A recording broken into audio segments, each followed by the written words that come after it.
guys, I just saw everybody jump on. Thanks for joining me here at the third session of Fall Semester Wine School. If you have not joined before, that's okay. What we're doing is we're having a little chat for 30 to 45 minutes today with me, the Director of Education at William Chris Wine Company.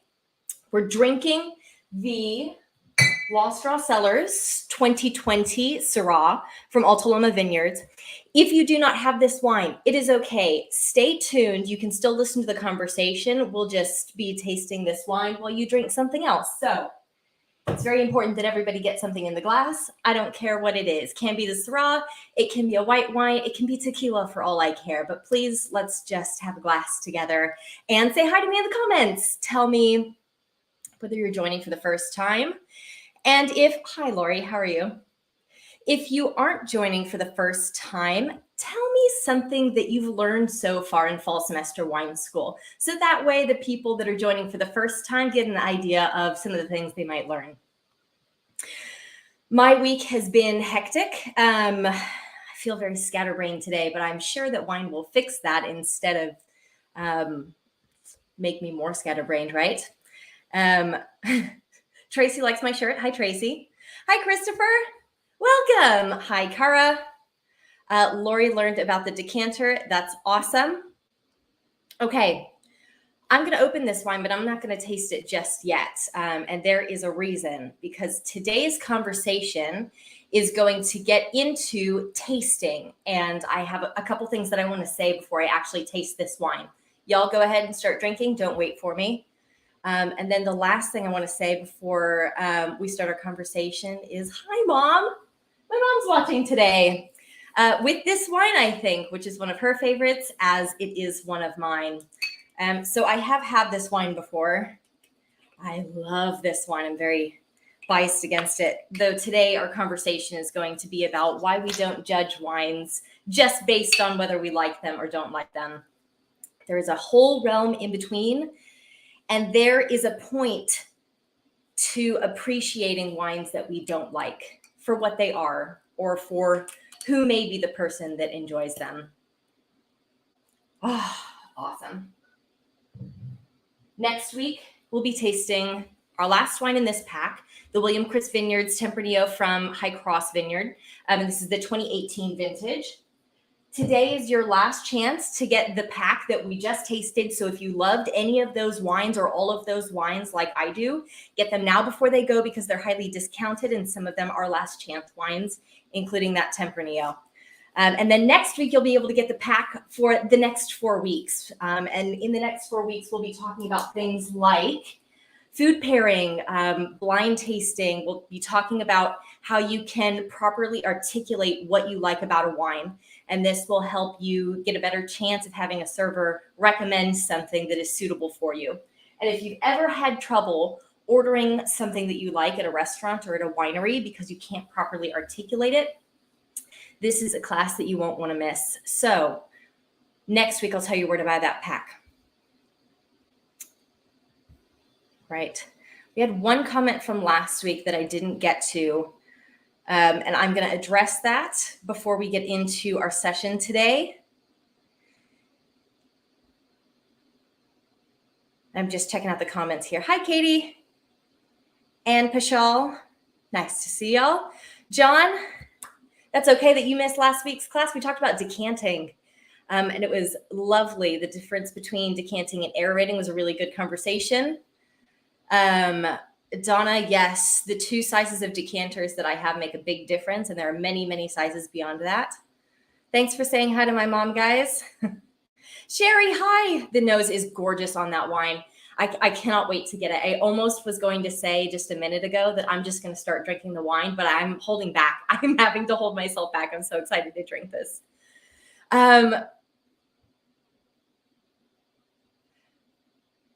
Francisco, hi, good to see you.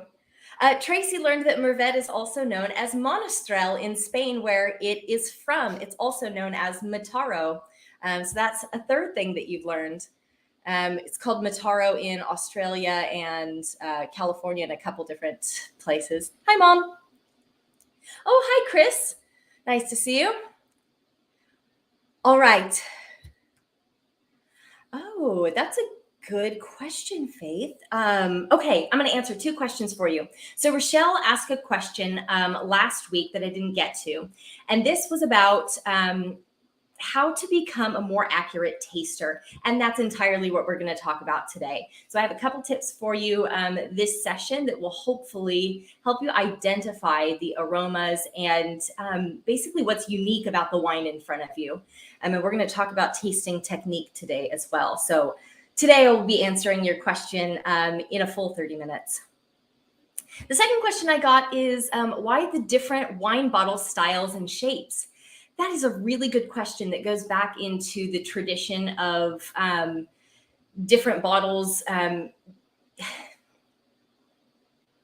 mean, it's happened all over the world. So before wine was put in bottles that were machine made and could be consistent in size, basically wine was put in whatever vessel that you had. So they would be in jugs, they would be in pouches made of like cow's hide and horse hide and stuff. They could be in just little jugs. The wine bottle shape is ancient. When they started making wine bottles for the first time, they were made by hand. That's actually the reason why there's a little divot in the bottom of your wine bottles. It's called a punt. The reason for that originally was because the bottles were made by hand, and that punt would help the bottle stand straight up on a table. When they started becoming manufactured, they started having consistency in shape. But by that time, there were already so many different sized bottles or vessels that you could use.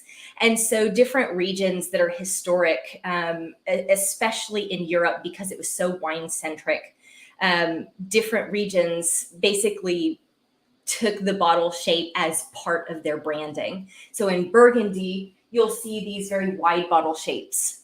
And in places like Bordeaux, you'll see this bottle shape.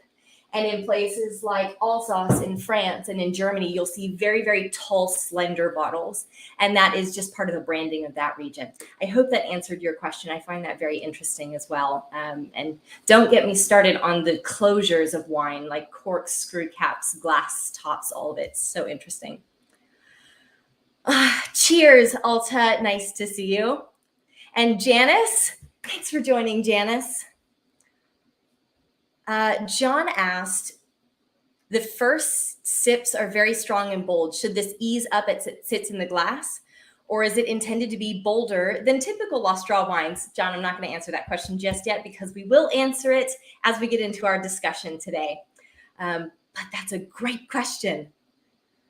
Awesome. Okay.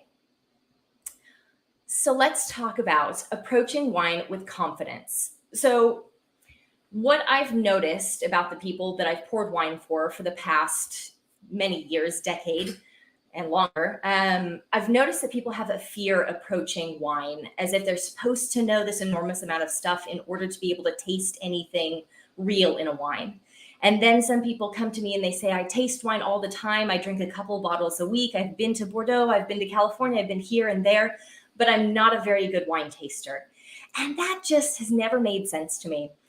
I would say that, I've studied wine for 7 years now, pretty intensively. I'm in a diploma course right now that I'm almost all the way through, and I'm not a very good taster either. But you really don't have to be a super taster with a million taste buds in order to get the most out of the glass. And that's entirely why we're here, is to learn how to get out of the glass what we can with, what we were given.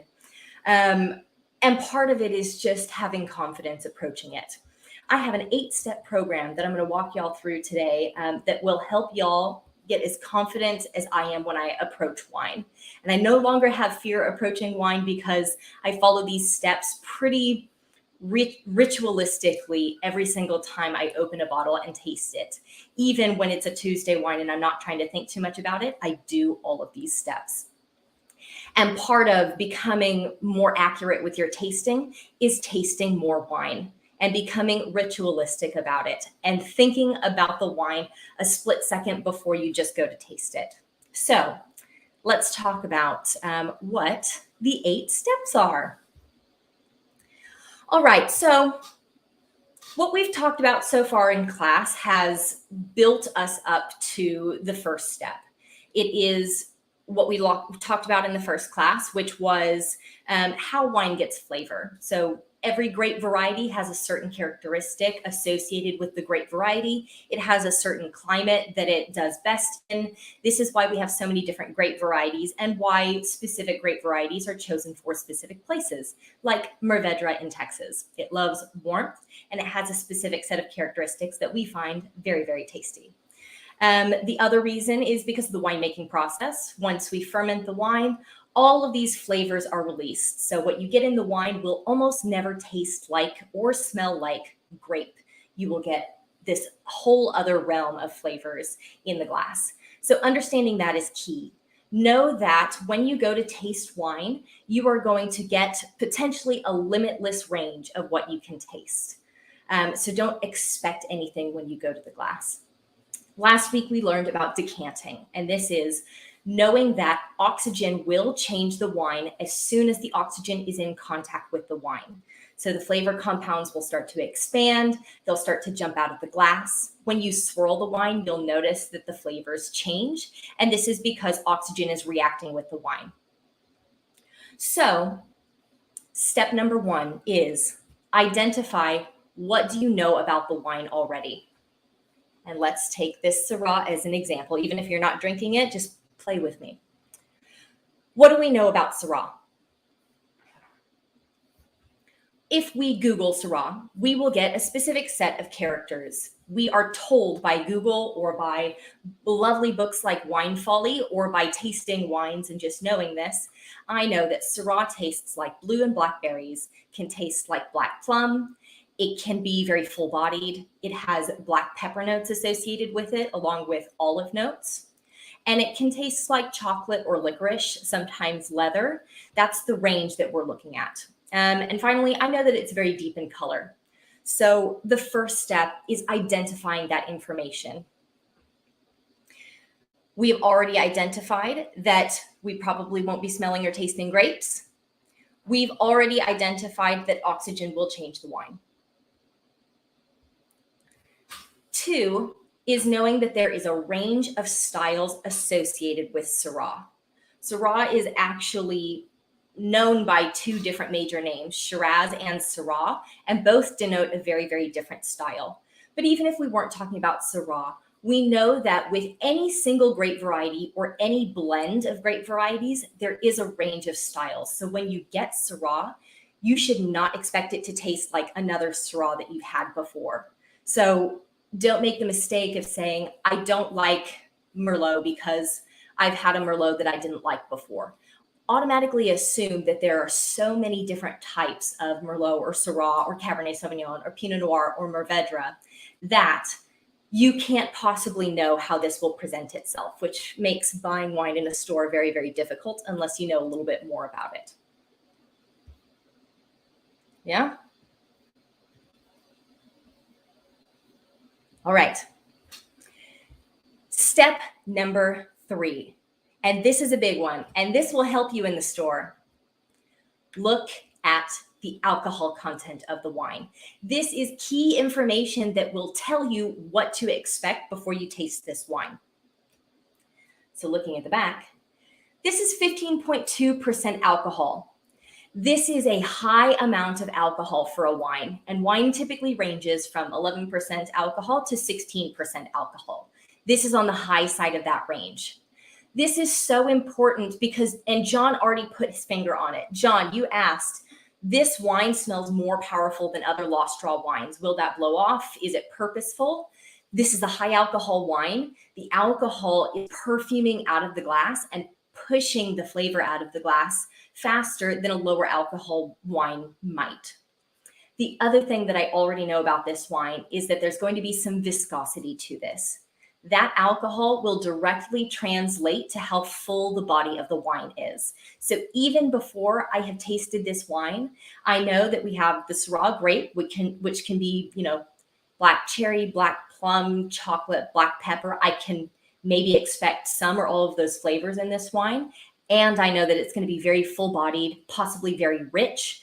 Maybe it's going to be more blackberry jam than it will be tart blackberry. So I've already activated my mind, and I'm getting to think about what I might taste before I've even tasted the wine. This is the practice that will help you taste more in the glass, because now when I go to this glass and I drink this wine, I'm going to be trying to prove myself right or wrong. Did I get what I expected from this wine, or did I get something totally different? And that's very different than, say, if I've had a Syrah before and I didn't like it.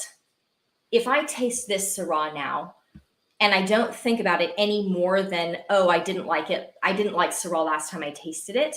All I'm doing is trying to decide whether I do or don't like this Syrah more than the last one. You're not identifying any concrete flavors. You're not thinking about the body of the wine. You're thinking about your preference, which ultimately is the most important part. But for accuracy of tasting, don't think about whether you liked it or not. Think about what the potential of the wine is and activate your mind. Because ultimately, we are pulling from sensory memory here. We are taking everything that we've smelled in our entire life, which is stored in our brains, and we are trying to identify things that we've smelled before in the wine in front of us, knowing that the potential flavor there is limitless. So we've activated our minds. Now we can answer, what do we know about the producer? And we've talked about Lost Draw before. John knows a little bit about Lost Draw. I know a little bit about Lost Draw.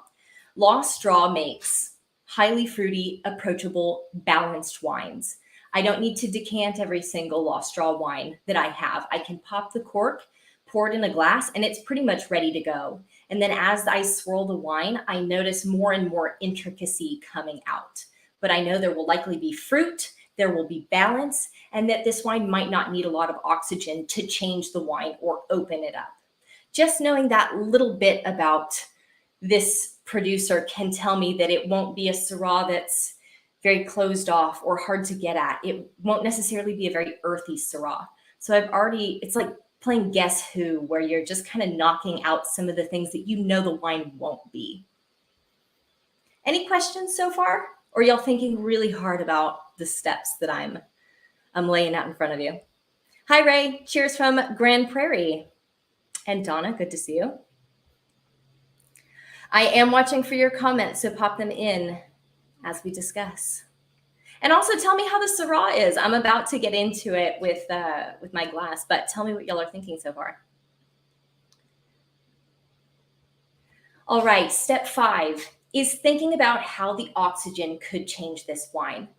And this is where we start to taste. So I've considered what the grape variety is. I've considered the producer. I've looked at the alcohol, and I've thought about the different styles that this wine could produce, or that this grape could produce. Now, I open the wine and I sniff it immediately. Why do we sniff it immediately? It's not to actually get any flavor compounds. It is to identify if the wine is flawed or not. So this is a great practice. Pop the cork and smell it immediately, just to register any funkiness on the wine. Then pour a couple ounces in the glass. If you fill your glass up too much, you won't be able to allow the flavor compounds to play around in the bowl. So I drink my wine 2.5 ounces at a time. This way I can swirl without it getting out of hand, but also so that I can really fill the glass with the aromas. And this is most important when I'm trying to think about the wine, and less important when I'm not trying to think about the wine and I just want to have a large glass of wine. But for today's purpose, we just fill it up a little bit. Before I smell this wine, I'm going to look at it. I already know that Syrah can be very deep in color. So looking at it, I am just confirming whether it is deep in color or whether it's lighter than expected. And this is not as dark as some Syrahs I've had. It's a little bit lighter. I don't know what that means, but appreciating that color is a step that I absolutely never miss, because it reminds me that not all Syrahs are created equally. All right, so the first thing that I will do is understand that oxygen will change the wine. I've already introduced some oxygen, but before I introduce more, I'm going to sniff it very quickly. And I'm going to tell myself about the wine already. First reaction, it smells really, really fruity. I have already confirmed that this is Lost Draw style. It's super fruity. I also got like cereal notes, like a Cheerio type of thing or an oat, but it was really, really subtle. And I don't want to think too much about it. I smell fruit and I smell Cheerios. That is my first reaction. My first reaction can also include, I know I'm going to like this wine. I already am attracted to the wine. And I didn't just say, I know I'm going to like this wine. I said why. Fruit and Cheerios. I love those two smells together. So when I swirl this wine, what I'm going to answer now is how the oxygen is changing the wine. So give it a good swirl. Don't just like one swirl and then go back to it. It's not enough. So I've swirled a little bit. Now I'm going to take a long, deep breath with this wine. And I'm going to answer the question, how did it change?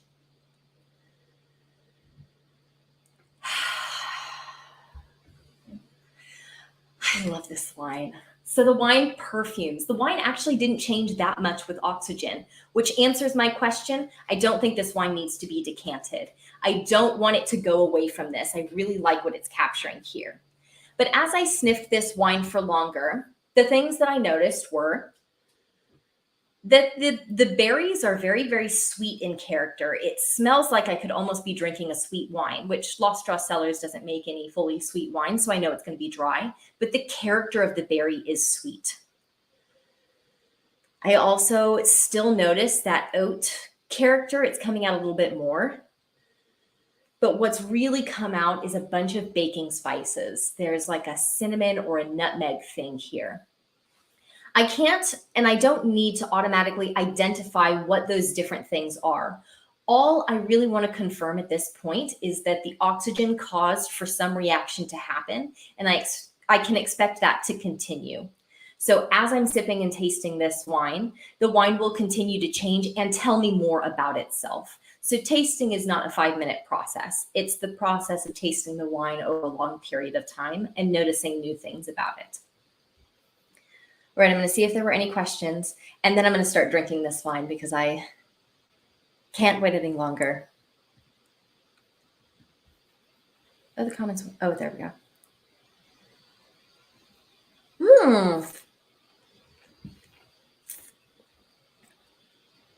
Oh, yeah, it's so bold. It is so rich. Wow. Okay, Kara says she might have ruined her palate with iced coffee. Okay, this is a myth. Okay, I think this is a myth. Let me back up. There are wonderful tasters in the world who insist that they don't drink coffee the day of, they don't brush their teeth with toothpaste because it'll throw off the balance of their palate, which is true. The pH of your palate is really important. I drink and eat whatever I want before I get into wine because I know that once I'm focusing on the wine will essentially wash everything else off my palate. Now, I'm not going to eat spicy barbecue wings at the same time that I'm trying to get a lot out of the glass, but I don't believe that tasting something before I drink this wine will really ruin my palate. So don't worry about it. Focus on the wine and you'll get what you need out of it, you know? I think that's probably a controversial opinion, but I don't like to restrict myself from things just because I'm trying to get more out of a glass of wine. I've never found any issues. All right, we have a lot of fans of Syrah. Woo-hoo-hoo. Elisa, that's a good question. Elisa said, when you smell the wine like this, you smell the wine, not the cork, right? And yes, that is correct. Smelling this cork really won't tell you much about the wine that smelling the top of the bottle won't tell you. The reason why some people smell the cork is to see if the wine has a flaw called TCA, trichloranazole, which smells like wet dog or wet cardboard. If you smell that on the cork, you're going to smell it in the wine also. And so I don't recommend smelling the cork. You're just going to get your nose stained red. But yeah, the cork won't tell you anything different. Kirsten asked, what do you mean by balance?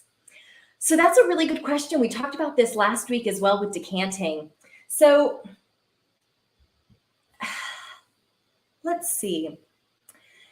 This wine is fully imbalanced, but there are some wines that you'll get. Sometimes Tempranillo is a good example. Tempranillo is a wine that when you first open it and taste it, it can taste really, really tart. And in fact, one of the only things that you can taste about the Tempranillo at first is the tartness. When you start to aerate the wine or you put the wine in a decanter, the acidity won't diminish, but the balance of the wine will change. So as the body spreads out, as the tannins soften, the acidity may seem lower when you pour the wine from the decanter into your glass and taste it again, but the same amount of acidity is still there. So what you're perceiving is a different amount of acidity. You haven't diminished acidity, you're just perceiving less of it through the act of decanting.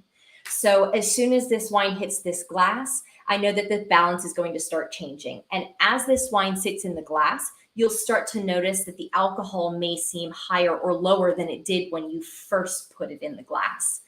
And to John's great question earlier, the wine seemed very impactful and bold as soon as he put it in the glass. And he asked if we can expect that to get a little bit less bold as it sits in the glass. And my answer to that would be yes. Your wine is as bold as it ever will be when it's young and when it's first been opened. From there, your wine starts to soften in character and you perceive less of the harsh characters, the acidity, the tannin, and the high alcohol. So your wine essentially just mellows out. I hope that answered your question, but let me know if I didn't and I can follow up on that. Hi, Michelle. Thanks for joining. So John says that air really helped to soften the tones of the wine and made it really drinkable, which is a great example of what happens when you start to introduce oxygen to the wine. He says he loses a little bit of the nose with the air, but it gets a little like Fruity Pebbles. Oh, that's clever. It is like Fruity Pebbles, but only like the blue Fruity Pebbles, not the red and yellow ones. Leah, man, the whole team is watching today. That's awesome. Oh gosh, I feel so famous today. Sherry says, yes, she got a little of the fruity nose with oxygenation, but it's still very nice. So you've noticed that the aromatics have dimmed down a little bit. And I've noticed that my temptation with this wine is to really, really swirl it to push the nose out of the glass. But yeah, the aromas are sitting lower than I've noticed in other wines that really, really jump out of the glass. And I think that's a characteristic of some Syrahs. They just don't perfume out as much as some other wines. Hi, Leah Jones. Awesome. Okay, so I've answered all the questions so far. We have a couple more steps to get through. So we've already answered what we know about Syrah. Now we need to get into allowing the wine to surprise us. We've already mentioned black fruit, blackberries, chocolate, licorice, olives, and black pepper. But what did we not mention about this wine? What did Googling Syrah not tell us? It didn't prepare me for the amount of alcohol that would be in this wine. I know that Syrah can be full-bodied, but this has a rush of high alcohol. It was probably a warmer year, which has allowed us to get a really full body. The other thing that is surprising me about this wine is that Fruity Pebble thing. The berries are really candied berries. And this actually goes into our next topic, which is qualifying the flavors. So what surprised me about this wine is that we are getting blackberries, but it's a really, really specific type of blackberry. And Rochelle, who asked the question about how to really get precise about flavors, if we know going in that this wine is going to be potentially blackberry fruited, we have to then qualify, what do the blackberries taste like? Are these fresh blackberries that I bought from the store and that I just washed, and I washed them with a little bit of soap so they're like squeaky clean, and then I tasted them and they're like overly tart and I regretted eating them a day too early? I wish I'd held on to them a little bit longer. Or are these blackberries that I picked wild and they were next to some really aromatic forest leaves and I was smelling herbs and I was smelling like dusty woody berries and they were really, really ripe? Or is this a blackberry jam? Is it a blackberry jam that has maybe a little citrus muddled into the jam and there's some baking spice there? Or is this like grilled blackberries? There is, a blackberry is never just a blackberry. It is a specific type of blackberry. So let's find out what that is. We've already said candied. I think this is candied blackberry. But it's not fresh blackberries. They're really, really ripe, and they're like ripe forest blackberries that I decided to pick and take home and candy and maybe make into a jam, and I mold it with some spices. That's a really specific blackberry. And telling myself that story is what then will lead me to the next characters. So I'm describing this really specific blackberry that's ripe. It's in a jam.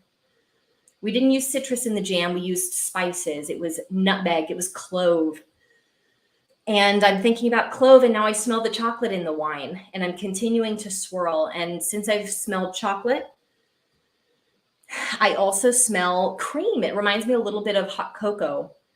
And I think the alcohol is like playing into that really warm hot cocoa. This is like a wrap up and drink during the winter time type of blackberry. And what else? If we don't lead ourselves in a story down that line, I wouldn't have called cream out of this wine. You can't just sit there in front of a wine and say, okay, what do I smell? What do I smell? Because you'll ask yourself that question over and over. So instead, try telling the story. Tell a story about the wine that is different than just what you read on Google about how Syrah will present itself. Googling Syrah will give us the base with which to approach this wine and give us confidence that we may be looking for certain things. But when you find something in a wine, tell a story about it, because it's never just a blackberry. It's a specific blackberry. And that's when you tap into your memory to tell the story. I've clearly picked wild blackberries before because that's what I'm getting from this glass. And I don't expect everyone to have picked wild blackberries before. If it doesn't smell like wild blackberries to you, you may have had a different experience with blackberries than me, and you may be finding something different in this wine. They are all true. Your nose is not trying to lie to you. It's just that we're all approaching these wines with a different background and a different history. So telling the story about what you're tasting to yourself is first more helpful to you, but second, also more impressive to your friends. Instead of, anyone can, pour this glass and say, oh yeah, I smell blackberry and black plum, and I smell some basil in here, and I smell some chocolate and licorice. But maybe you just Googled Syrah and you're trying to look fancy. But that story about harvesting the blackberries when they were dusty and they were ripe, and I popped one in my mouth, and then I made some jam with it, and then I found some chocolate hot cocoa. That is a more rewarding story that tells more about the personality of the wine instead of just the individual tasting notes. I hope all of that made sense, and I hope that vibes with some of y'all or helps you approach wine in a more confident way. Those are my 8 steps. And obviously there's much more that we can do to tap into the wine. And we'll talk about some of those tips here in just a minute, but this is the ritual that I go through every single time I taste wine. I'll buy a wine from the store.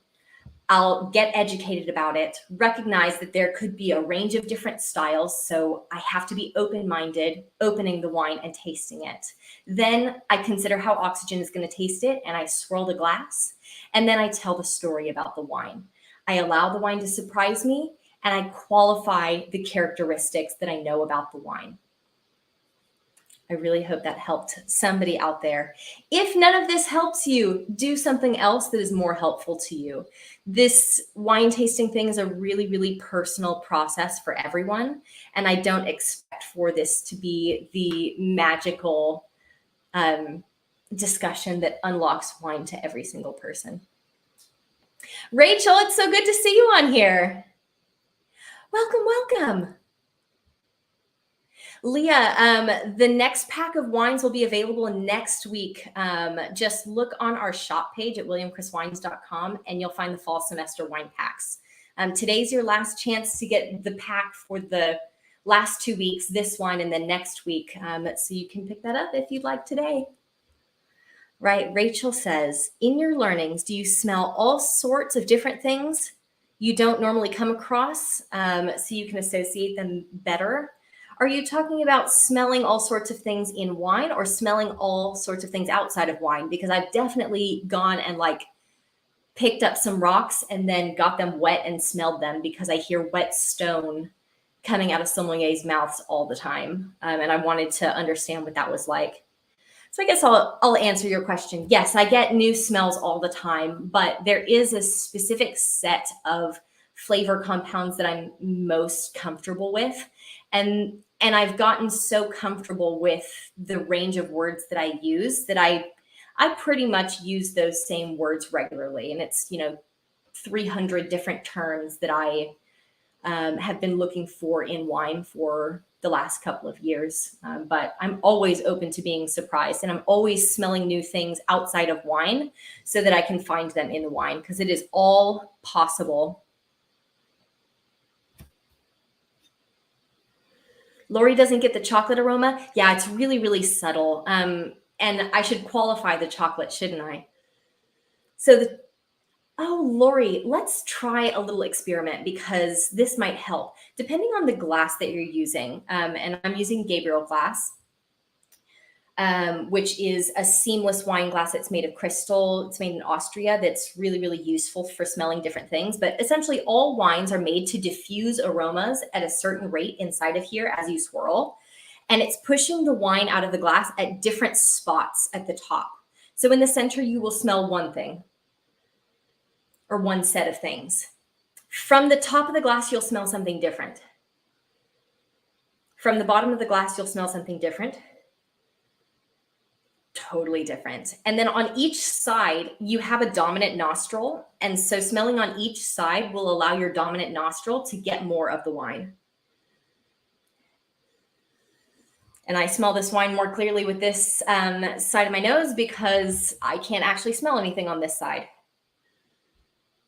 I notice the chocolate most at the top, and it's like a chocolate cereal. It's fun. We're talking about, this is such a cereal wine today. This is like Cocoa Puffs, which always smell like a little bit of powdered cream to me. If you don't smell Cocoa Puffs, go get some Cocoa Puffs, smell them, and then smell this wine again.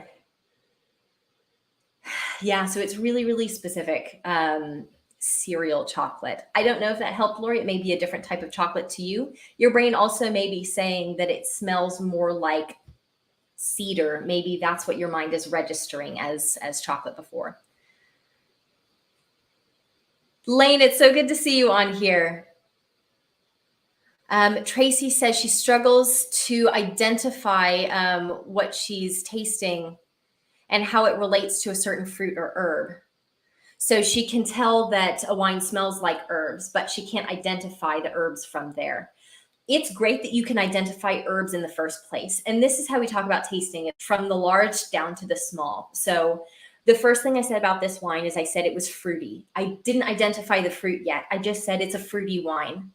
And then from there, I got more specific. It smells like dark fruits. That's the category that I've narrowed down to. And then from there, I think about all the dark fruits. And as I'm thinking about the dark fruits, I start to identify them. So I've mentioned blackberry. This smells like blackberry to me, but is that the only berry that's in here? No, it's also plummy, like a really ripe plum.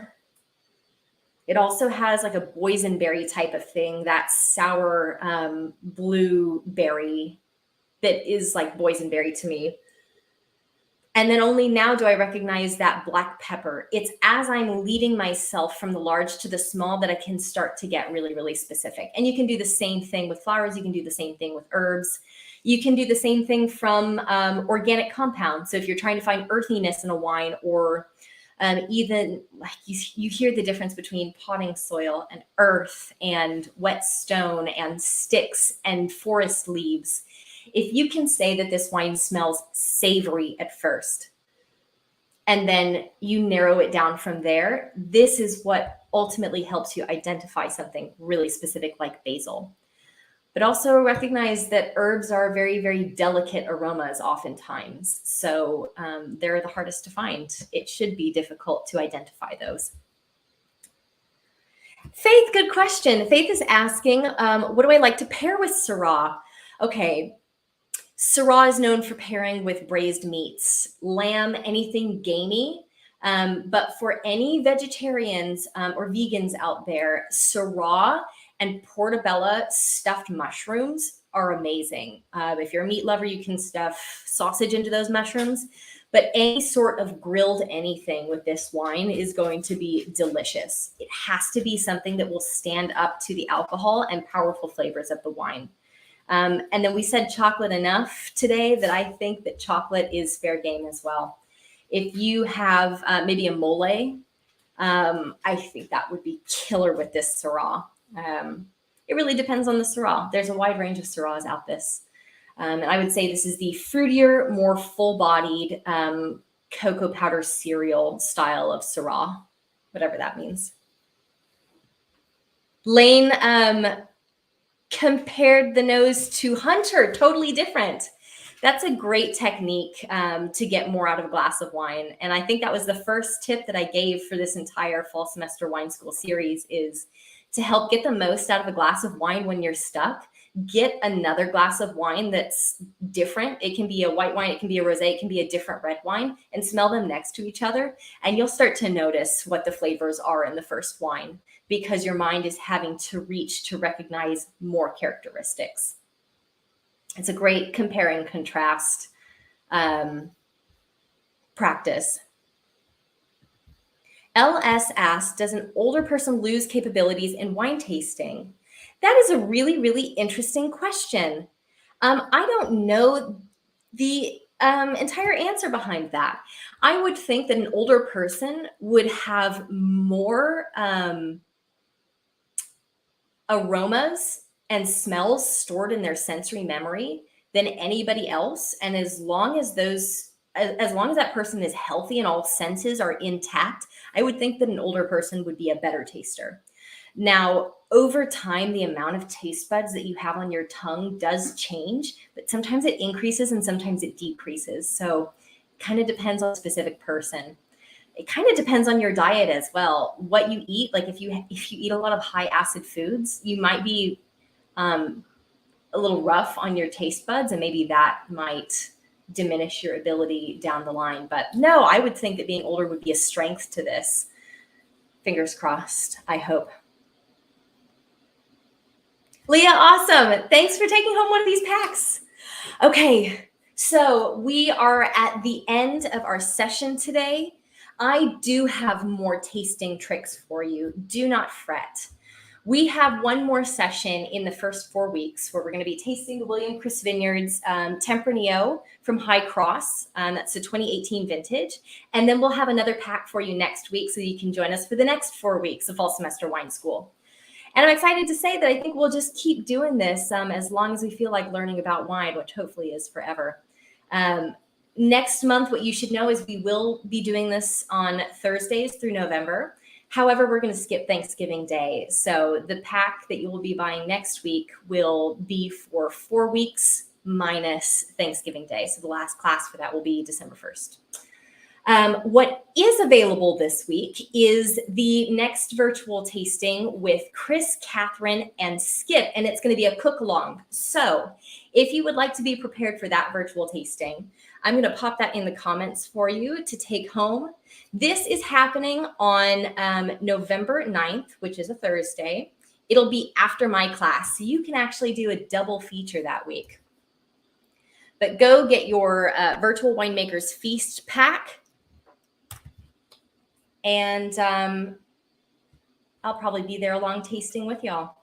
Otherwise, if there are any questions that I didn't answer today that I didn't notice in the comments, I always go back and read through. So pop any questions that I didn't answer today in your comments. And I will see y'all next week at 6. Awesome. Thanks, guys. Cheers to all of you. Bye.